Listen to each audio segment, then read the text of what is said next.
હું હસ્મિતા રોહિત ત્રિવેદી આશાપુરા ફાઉન્ડેશનમાં CSR સંભાળું છું.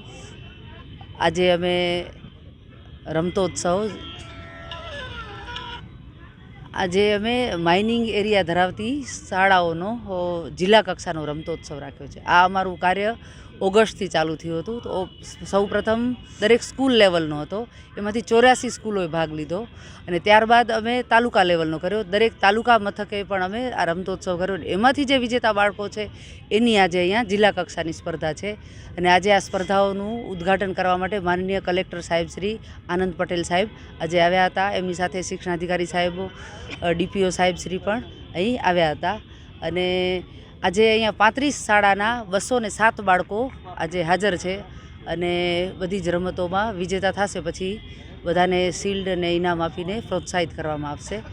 અને અમારું આ કાર્ય માનનીય આશાપુરા ગ્રુપ ઓફ ઇન્ડસ્ટ્રી દ્વારા ચાલે છે અને એના શ્રી ડાયરેક્ટર ચેતનભાઈ શાહ, મનનભાઈ શાહ અને શ્રીમતી દીનાબેન શાહના માર્ગદર્શનથી અમે આ CSR કાર્ય આગળ ને આગળ વધારતા રહીએ છીએ. બેન, આજે છોકરાઓમાં એક ઉત્સાહ જોવા મળી રહ્યો છે અને એકબીજા પણ આજે સવારથી જ આ બધા લખપત, અબડાસા, નખત્રાણા છેક દૂર દૂર વિસ્તારથી બાળકો અહીંયા આવ્યા છે અને એમને પણ એક થનગનાટ છે, ઉત્સાહ છે અને અમને પણ ઉત્સાહ છે કે આટલા દૂરથી બાળકો રમવા માટે વહેલી સવારે 6 વાગ્યાથી નીકળ્યા છે અને અહીંયા આવ્યા છે, સમયસર આવી ગયા છે અને રમે અને બધા જ પ્રોત્સાહિત થઈને અહીંયાથી જાય એવી અમારી ઈચ્છા છે.